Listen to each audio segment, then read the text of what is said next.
Hey,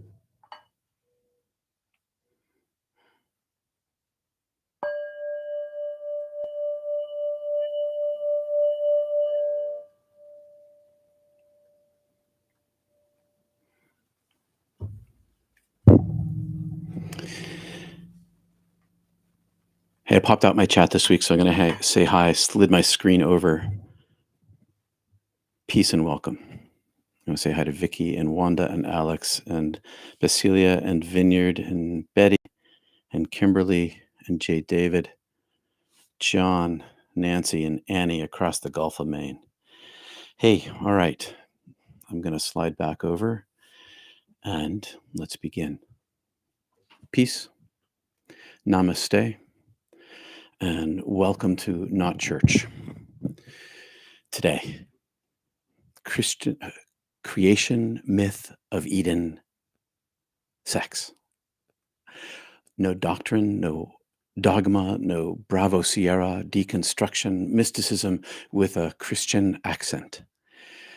Bible through the lens of two near-death experiences, symbol, myth, metaphor. To answer a question that came earlier, is Adam and Eve, do I think Adam and Eve is literal or metaphorical? It's metaphorical. And simile, and Yale Divinity School education in mysticism. I'm Peter Panagore, ex-clergy and lifelong centering prayer and Kriya yoga practitioner. I'm a light carrier and a channel of light. At least that's been my striving since I came back the first time. And this light that comes through is far beyond me and comes with every transformative mystical experience that the divine gives to a person. And it's an unavoidable impact in a human life, not only interiorly, but also to those around you.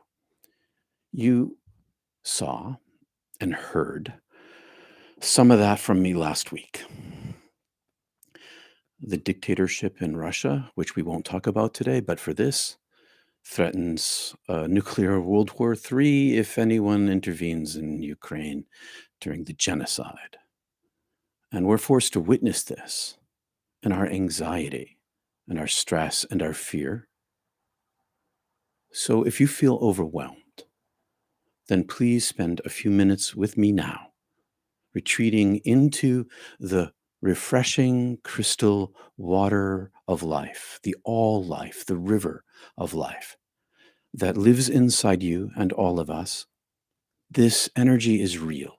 This radiance, this buzz, this frequency, this light, sound, song sung by the singer is real. Israel. Israel is real. I hold this space for us. We hold this space together. So let's dive inside together as a collective in a community, either live or later. It makes no difference to the energy. Inside, dive inside the light net that entwines the whole face of the earth through us, connecting like little fiber optic spider webs from heart to heart, strands. Now follow along with me. 3 ohms. And why do I do 3 instead of 3? Because of American Sign Language. 1, 2, 3. Follow along with me. 3 ohms, and then we're going to breathe into our bellies in our silent chant. And if this is your first time, you breathe in, hold a beat, half a beat, and release, and ride your breath up into your third eye. And beginners, you can find one video link. Thank you for my friend who tipped me off that the other one wasn't, well, the first one was better. You can find one video link below. And let's begin.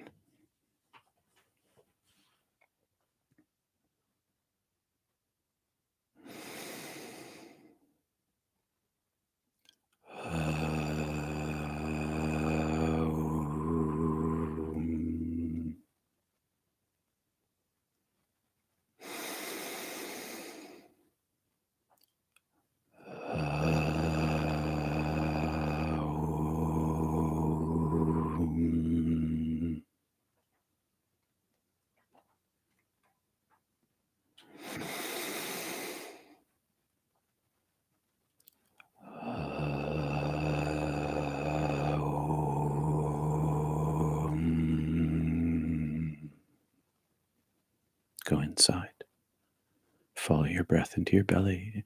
Inhale. Hold a half beat. Exhale, release. Ride your prayer up to your third eye and repeat.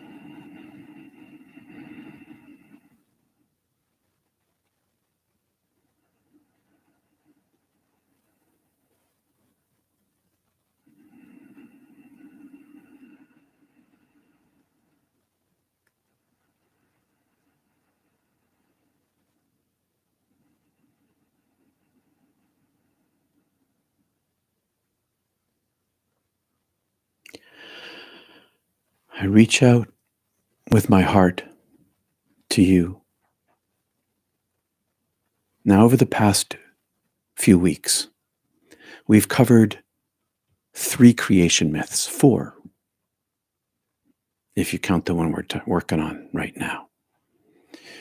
We started with Genesis 1, we went to Revelation 22, and then we did the prologue of John, which is the first chapter of the Gospel of John. And now we return to Genesis, the second creation story, which confusingly was authored before the first creation story.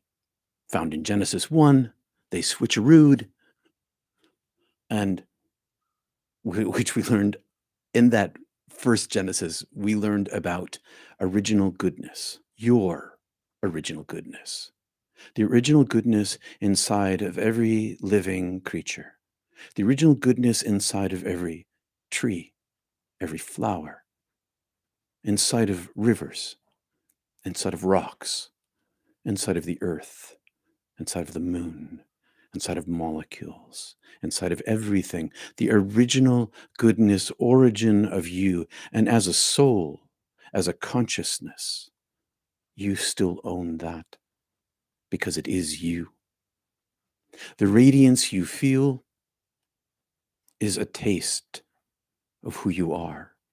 Any mystical experience you had in your life, any time that the divine touched your heart and changed you, you tasted yourself, your own sweet goodness. The creation myth of Eden, sex. A quick refresher first. The crystal river of all life in Revelation 22 flows out from beneath the heavenly throne of the beloved, watering the city of light, flowing down the main street, watering the 2-trunked trees of life. The 2-trunked tree of life, singular tree, 2 trunks. The living water, which is goodness. The crystal river of all life is the goodness. They are the same. I've talked about how the greatness of the oneness and the unity of love has all these fragmentations in it, these divisions that we experience here in this world of duality. It's not just ones and twos. The love itself is broken into a million, maybe not that many, I don't know the number, parts. Living water is goodness, is love.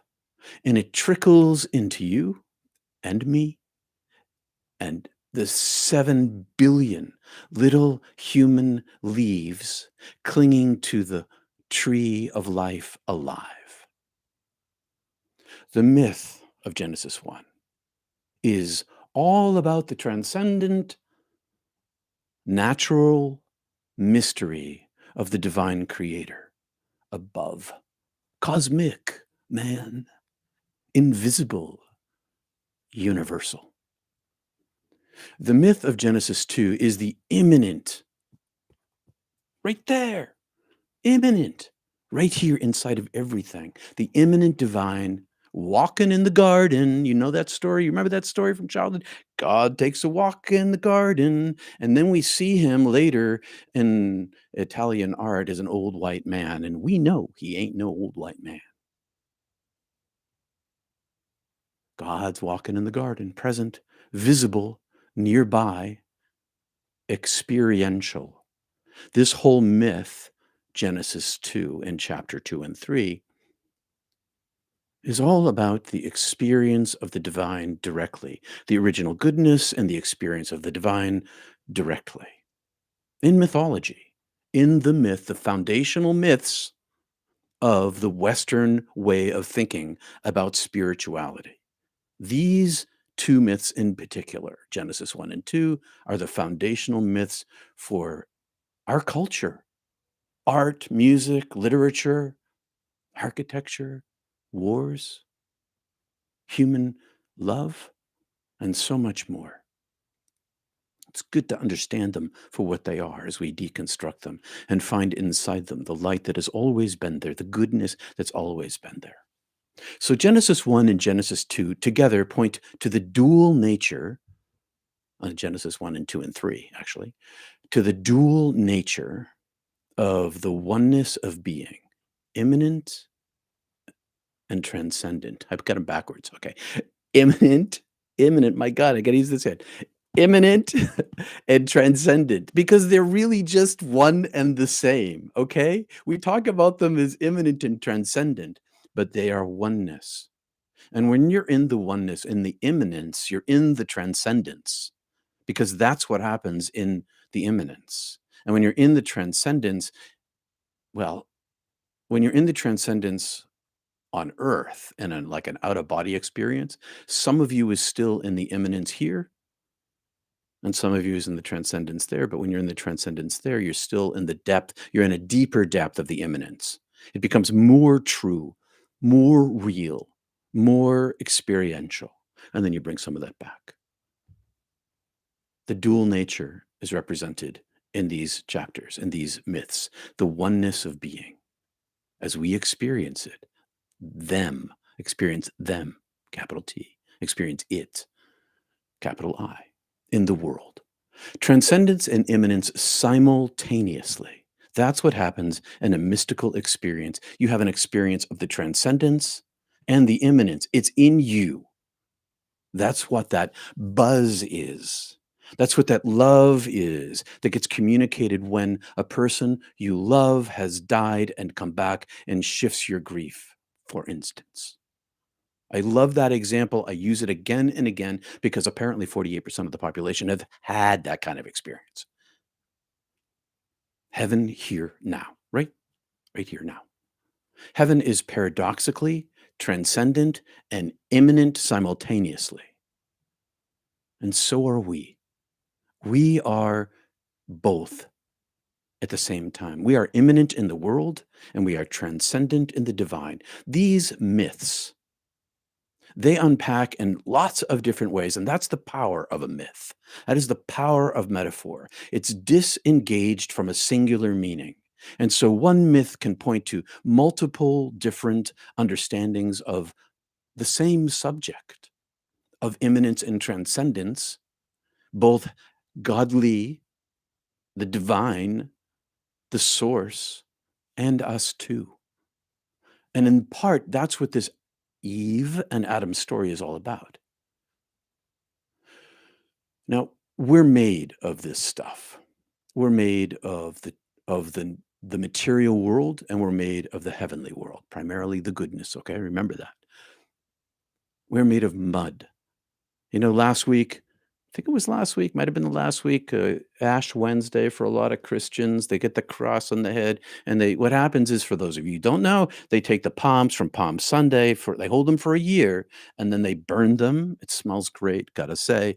And then you get a little pot full of ash, and then you put the little dust to dust, ashes to ashes. Ash Wednesday is a reminder of the mud nature of your mortality.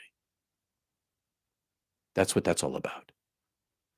That we are made of matter and molecules breathed into by the Ruha we talked about in chapter 1, the breath of the spirit. And you don't need to take my word for any of this. I don't expect you to, because I'm not a believer, okay? I am not a Bible believer. I see it as a light reflector of myth and myth reflecting the light, these two things tied together. What I am is a near-death experiencer.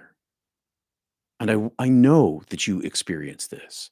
I know that some of you, because you tell me that you've had mystical experiences where you feel this radiance of all these different levels. I know you need only to feel this for myself.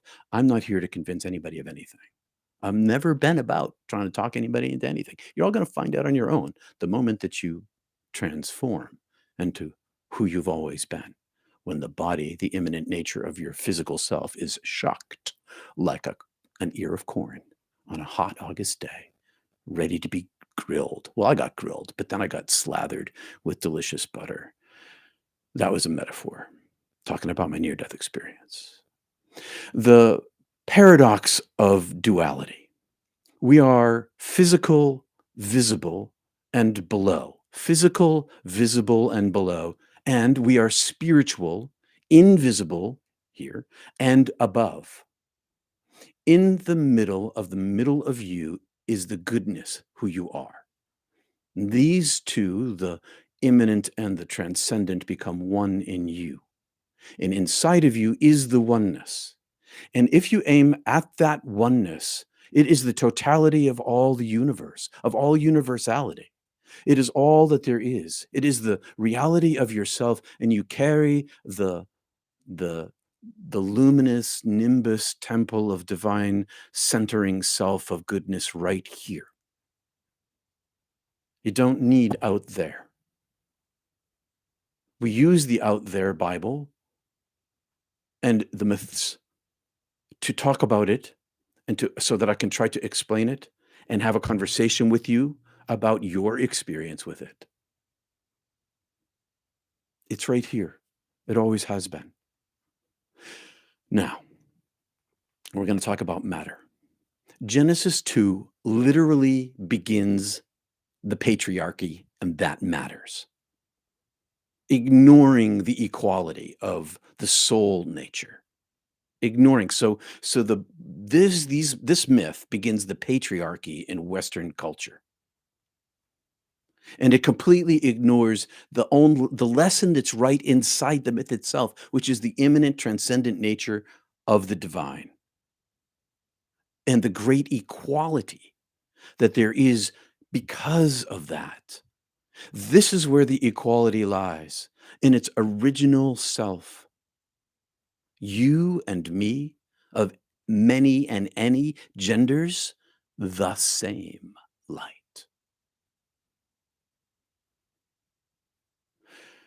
The golden goodness, that little speck that I saw when I was dead, inside 7 billion souls, is inside you. It's inside of everything. Everything sparkles with this divine light. Genesis 2 is mud made human fused with spirit, infused, body inhabited, incarnated, consciousness living in material form. Immanent creator took clay, molded, and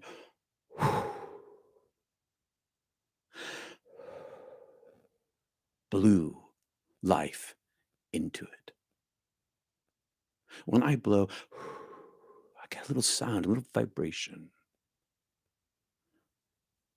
I was blown into being with the vibration of the mythical, metaphorical vocal cords of the divine. This is the life inside all of us. I live as the breath of the divine being blowing inside my body now. That's the sound I hear. It's the name I hear. It's this breath that's always blowing, this roar that's always sounding, this stream that's always flowing. All creation blows into being over billions of light years. All creation over billions of light years blown into being here and now.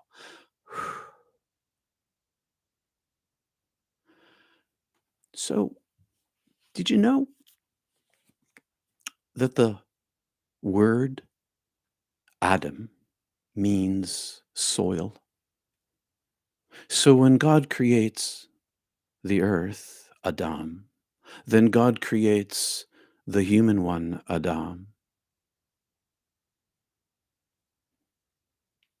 Made of matter, stardust we are.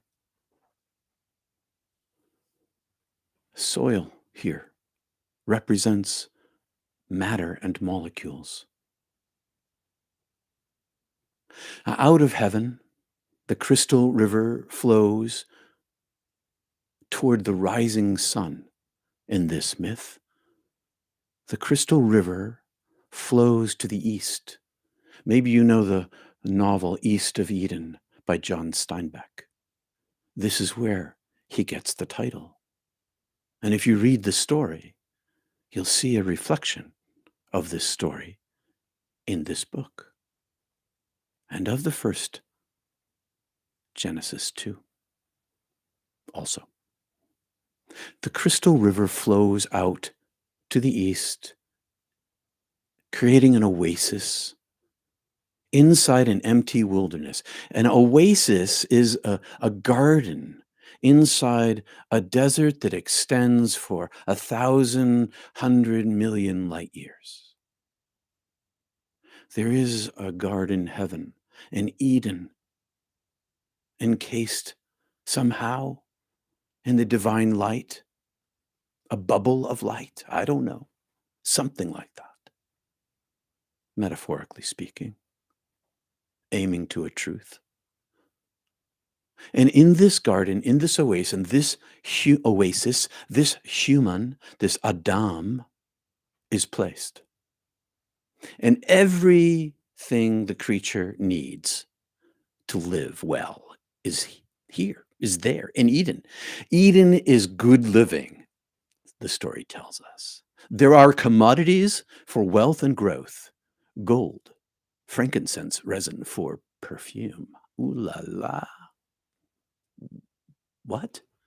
Why is that important? Because it's worth money. And precious onyx for carving, all sorts of useful things, tool making devices. Gold is ornament, perfume is for beauty. This is paradise with a capital P and a big step above the earth, metaphorically, mythically speaking. This Eden reminds me of Dr. Eben Alexander's Paradise, if you read his book. Something like that. It's well-watered land that produces plenty to eat, and it's all good except this one tree, the fruit of which is the knowledge of good and evil. We know the face of evil. We know the face of evil right now on earth. The tree of knowledge. The tree of knowledge, I'd rather rename it as the tree of knowledge. We each eat of the tree of knowledge every time we incarnate. I ate the apple twice in my life, thrice if you count my first physical birth. I chose to know duality. And I see the extremes of goodness and the darkness of a soul and evil. And knowledge of all kinds of other opposites, up and down, left and right, light and dark. Because the tree of the knowledge of good and evil, which is a terrible name because it's not evil here. It's just not evil here. It's just full of suffering. But there are, of course, egos that are so self-centered that they become so dark that they can't see humanity's light anymore, or the divine, even though it lives inside them. But that's a choice people make. So we're in this world of opposites. And in the myth, a warning was given. Hey, Adam, if you eat of this, you're going to die. I have eaten, chosen twice, so that in life I might know death and the 10,000 other things of luscious living and beauty and suffering in the world. I chose to die. Near-death experience isn't just about choosing to come back to life. Near-death experience includes the choice to die again. It's an odd thing, unless you're living it. In my incarnation, I was cut into two parts: my higher self, my transcendent self, and my lower self, my immanent self. I'll repeat that. In my incarnation, I'm cut into two parts. My higher self gets cut into two parts: a higher self and a lower self. Of course, the higher self is still the totality of who I am, but it gets divided, and my experience becomes down here. Creator and the myth cuts the human Adam in two. But the other part of the symbol is that they're equal. The Adam is cut in two to make a spiritual being and a physical being, but also is cut in two to make equal beings made of liquid light. Because the experience of a person who has died, or at least let me just say it, my experience of dying is that in my transcendent self, I have no gender.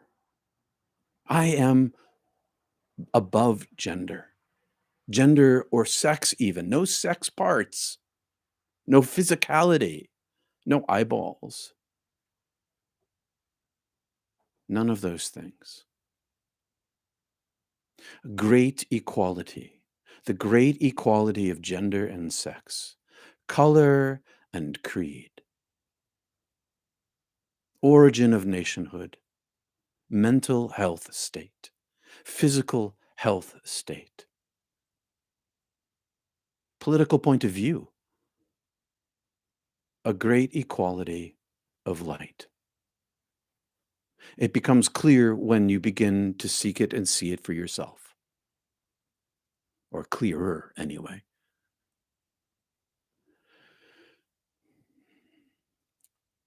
Symbols and myths, as I've said, have multiple meanings.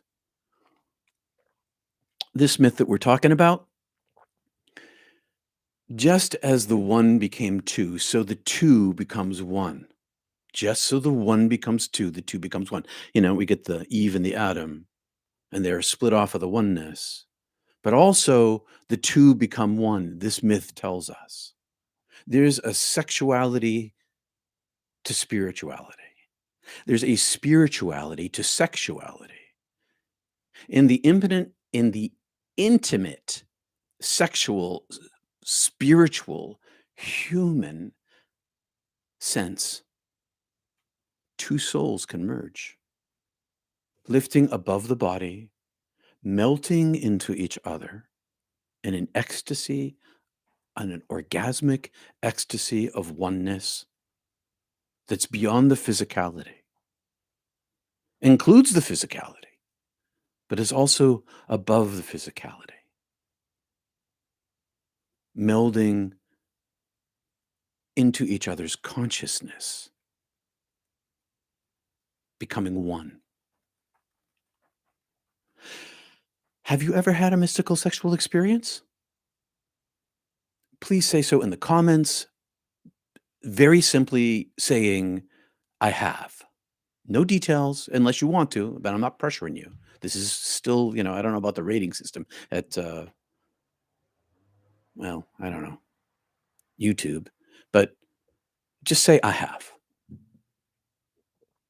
We stop a moment here to take a breath together and notice the text, how the author intervenes and puts himself. Let's take a breath first.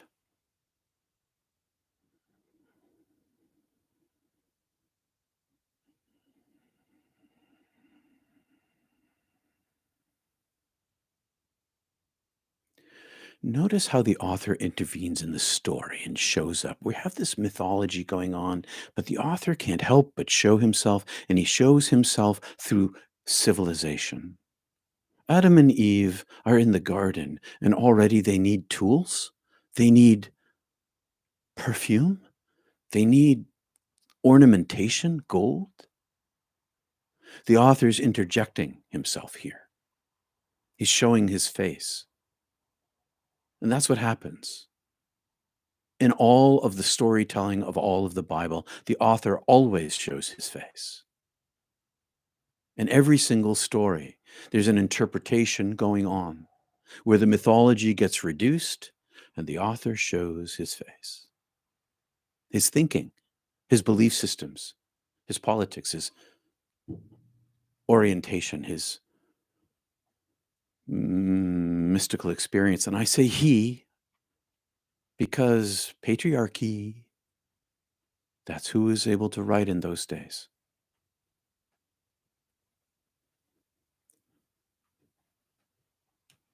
There's a human genius inside of you, a genius that's flawed and a genius that is perfect. This genius that lives inside of you is accessible to you. It's the divine light itself. And some of the genius of the writer was mixing these two together, because that's the only way you can ever talk about it.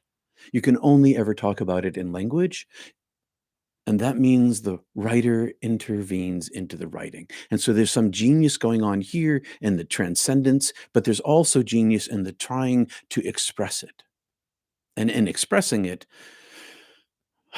mess it up and use it, ruin it half the time. Nah, that's an exaggeration. And expressing it, always filtering it in such a way that the egoic self is always present. We even find that in the writing of Paul.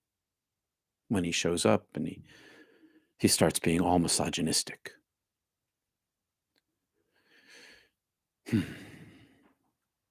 This myth is used to support repression against the queer community. This myth has been used to repress the queer community forever. They say, this is what I hear. Oh, it's Adam and Eve, not Adam and Steve. It says, a human shall cleave to his wife. Okay, it does say that. But homosexuality is natural, despite what they say. Oh, it's unnatural. It is natural because it's found everywhere in nature.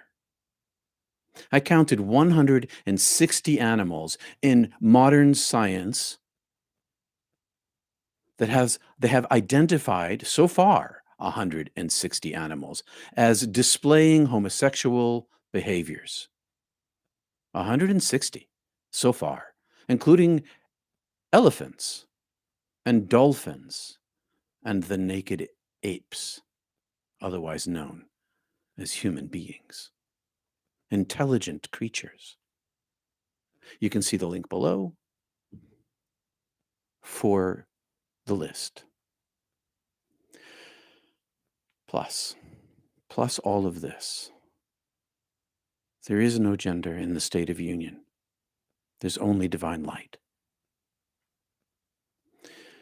Adam, he's in the garden, and he gets to name everything. And he does name everything. But despite naming everything, he does not name the woman until long after the fall. He names everything else. The author names everyone else except for the woman. Now, WTF, right? But I'm a little ahead of my comment. So next week, we're going to get into nakedness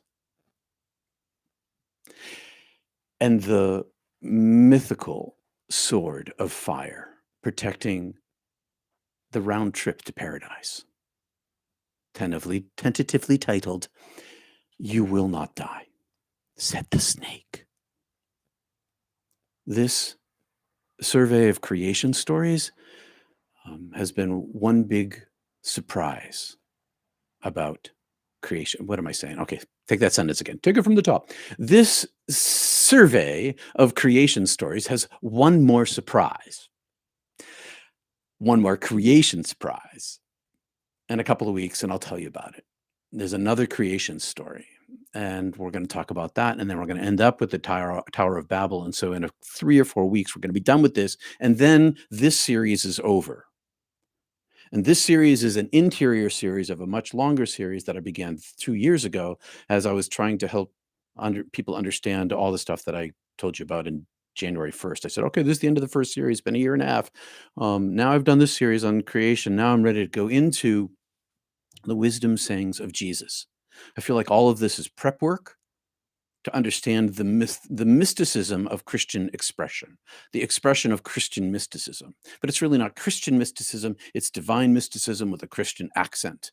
That's even what all the mystics were saying. Well, they were still in their context of their cultural confinement, but they also were expressing the inexpressible in the language of the context of the period of the people who they were, with the education that they had, and the language that they were capable of.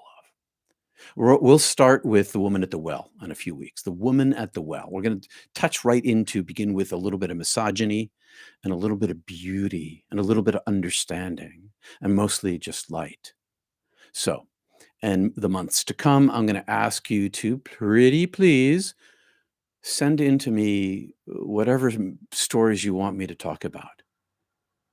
Okay?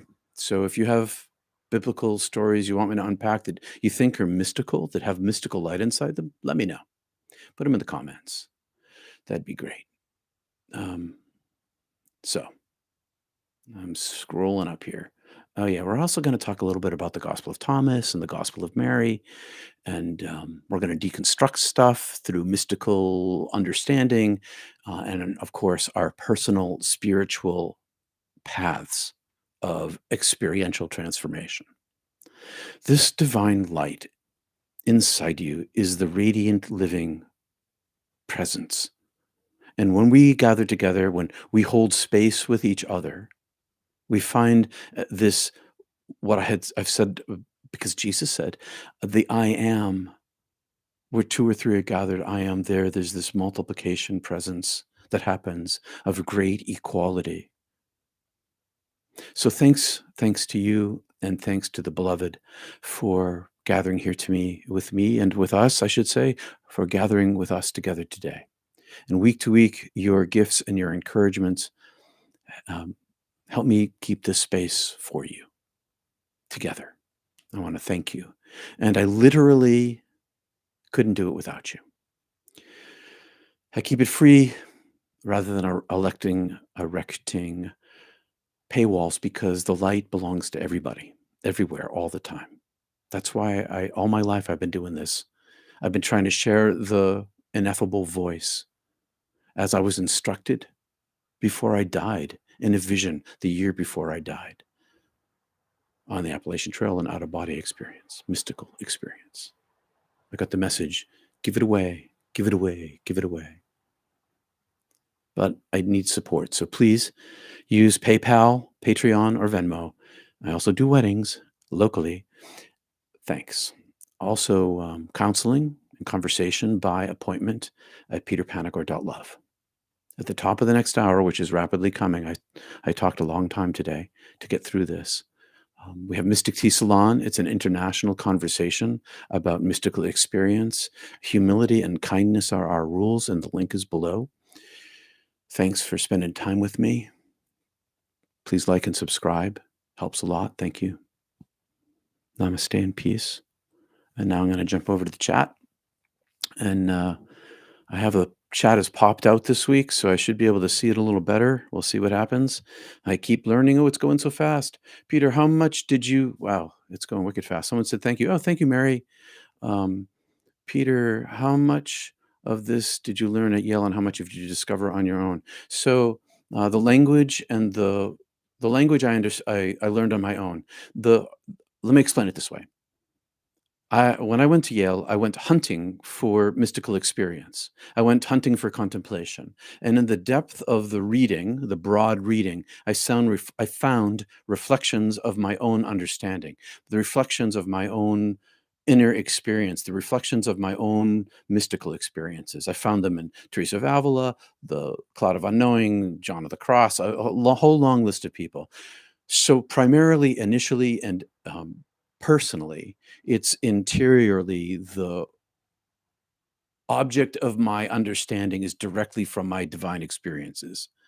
And I went hunting for reflections. And so then I learned the complexity of the language to create a superstructure for me to think about everything that happened to me and continues to happen to me. So my answer, Tim, is that it's first the divine being of reality with a capital R, and secondarily, it's the language that I needed in order to construct a form to process it. I hope that helps. Um, and and even more importantly than knowledge is practice, is the divine presence itself. So if I had to make a choice between, and I didn't fortunately, but if I had to make a choice between in-depth study. And by the way, I continued after div school. I didn't just stop reading. I continued to read. I read everything that I could lay my fingers on. That I had enough time to read as a mystic. So, and the weird thing is that nobody cared.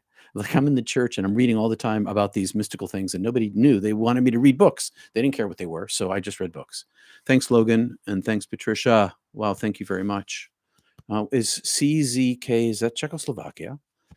Wow. I don't know what CZK is. Thank you. So I hope that answers your question, Tim. But if I had to choose between knowledge and the cloud of unknowing, I choose the cloud of unknowing.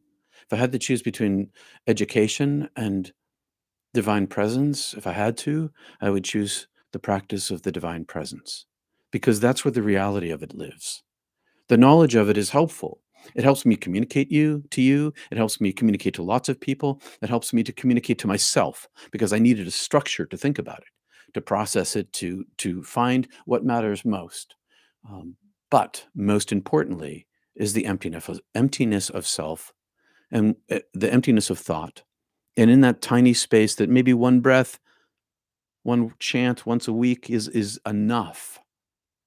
That one moment of silence is enough to create a depth of communication with the divine, which is, and one of the things I learned that from, what the heck was his name? Oh, my brother Lawrence, Frere Lawrence. Uh, he was illiterate, but he was magically mystical through his chanting. Eden is not just a myth, nor is it a parable. Are you saying, Robert, that yes, it's a myth in that it describes um, the thing that can't be spoken, and it's true in a way that uh, Eben Alexander saw it. Is that what you mean, Robert? Um, Link to what, Beth? I don't know. But Mystic Tea Salon at the top of the hour, there's a link below. The Merkaba pointed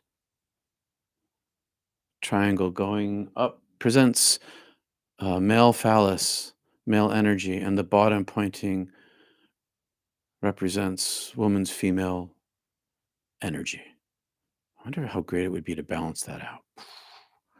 Um, yes, thank you. That answers my question. Great, Tim. Peter, is Czechoslovakia. Thanks, Rob. Let's see what else is in there. Donations. Our donations help Peter invest his time in helping us grow. Thanks, Susan. That's very helpful. And thanks, Logan, and thanks, Patricia, very much. It's a peterpanagore.love. A chemical path of gold is an anthology of parables and metaphor, the illuminated castle. That's how it reads to you. Oh, yeah. alchemical path of gold as an analogy of parables and metaphor. Yeah, I see that. That the transformation of you from lead into gold. Um, Thank you, Peter, for sharing what you've learned. You're welcome, Beth. Lovely as always. Thanks, Tiffany. I really get a lot out of today's video. Thank you, Basilia. Um, thanks, Kate.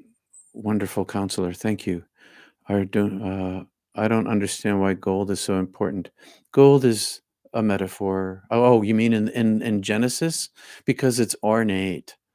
It's gold is a metal that took a long time for humans figure out how to work. So you had stone, and then you found gold, and gold had a low melting point, and then gold you could make ornaments from it. So it's sparkly things. I think it was really about wealth. I don't know a lot about the history of gold, but I know a little bit about the how human beings uh, created tools, and gold kind of came along the way. I don't know whether it was before copper or after, but so I'm not sure about that part. But people early on, people were using gold for uh, wealth, and maybe that's what the gold was all about. Rightio. Sorry, I thought it would be convenient USD. Never used this function before. I'm not sure what you're saying. Eden is a path of souls created for our manifestation. Adam died in its creation. I wonder about Eve. Read Gospel Thomas. Sure, reading the Gospel of Thomas is helpful, but I'm not really understand what you're saying, Robert. I'm sorry to say. Does prayer asks for forgiveness for everyone to get people who may not believe? Yeah. So in the end, everybody, it's self evident. The light shows itself to anyone and everyone who dies. And everyone who turns toward it turns to it. That's what I understand. I turned around and left off the fire. I understood that I didn't deserve me. My belief had nothing really to do with it. It had to do with the light itself and the love itself. And I could see the light itself inside of every person, inside of one center of the sacred place inside them. When I saw 7 billion people living, they had this light inside them, every one. And every one of us is made of this divine light. And this light is who we are. And it's not just about our end and the aim of our, it is the day, the living way of living our daily life is the Orden, the a I'm losing myself here. I got a little crazy there. Wasn't able to say exactly what I was trying to say. I wish I could describe that everyone is loved always, always, no matter who you are and what you've done, no matter what you believe. If you understand love in life, the life will bring you to the light itself. I hope that helps. I really tried to say it a different way, but I wasn't able to today. Sometimes I don't have the words to say it. I just wish I did. You feel like you're walking in molasses. here after seeing the other side. Yeah, it is like that, Tim. Like molasses.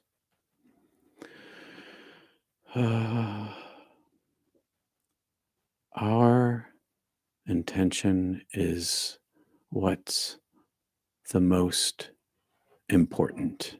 Yeah. Jesus says Adam died in his act of eating the apple.